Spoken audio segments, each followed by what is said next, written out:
Hello friends, welcome to Shree's kitchen. आज आम देसी चिकेन बनाइबा। चलतु देखा आवश्यक सामग्री। देसी चिकेन 750 ग्राम, 2टा कटा पियाज, किछि रसुण कला, 7 ରୁ 8ଟି कंचा लंका, आलू, हाफ चामच चीनी, हलदी गुंड, 1 चामच लेंबू रस, 1 चामच गरम मसला गुंड, सरिष तेल, अदा, रसुण, जीरा और धनिया पेस्ट और स्वाद अनुजाई लुण। प्रथमे चिकेन को धोई सेथिरे 4 चामच सरिष तेल, 4 चामच अदा रसुण जीरा धनिया पेस्ट, 1 चामच हलदी गुंड, कंचा लंका, 1 कटा होइथिबा पियाज, अल्प लुण, 1 चामच गरम मसला, अल्प किछि रसुण कला देई ताकू गलाई नहीं अध घंटा छाड़ी देबा।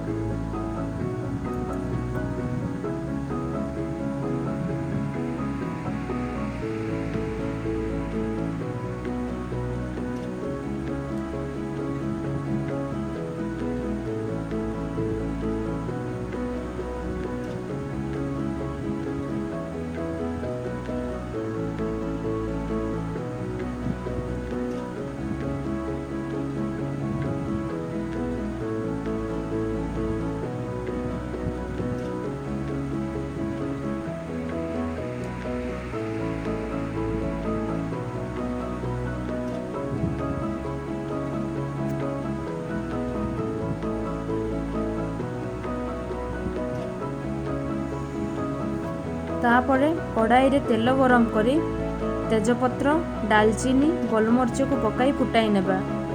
सेथिरे पियाज को पकाई अल्प भाजी गोटा जीरा 1 चामच और चीनी हाफ चामच पकाई भाजिबा। तापरे गला होई रहिथिबा चिकेन को पकाई भल अल्प समय भाजी गला परे आलू हलदी गुंड स्वाद अनुजाई लुण और किछि रसुण कला पकाई सीम आंचरे घोड़णी दे 15 ରୁ 20 मिनिट छाड़ी देबा।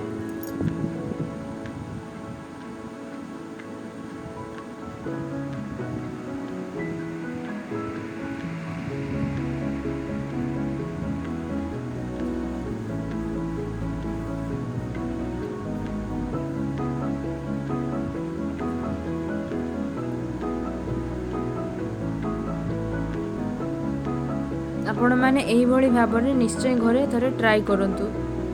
एटा खाइबा पई बहुत टेस्टी लगी थाए। आपण एथिरे चाहिए काश्मीरी लंका गुंड पकई पारिबे।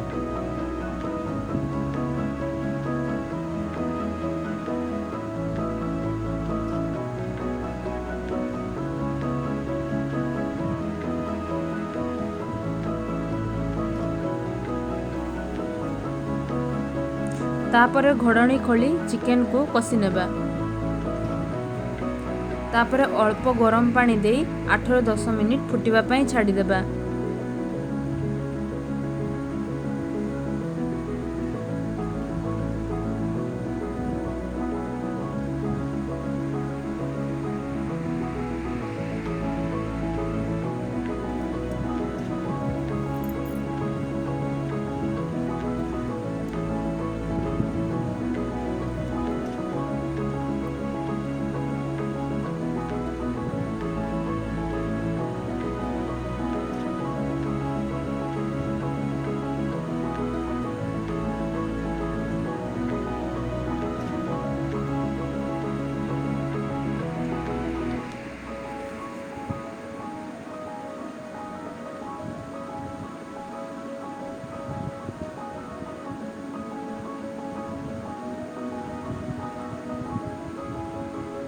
आपण चाहिए एथिरे अधिक झोल रखिपारिबे।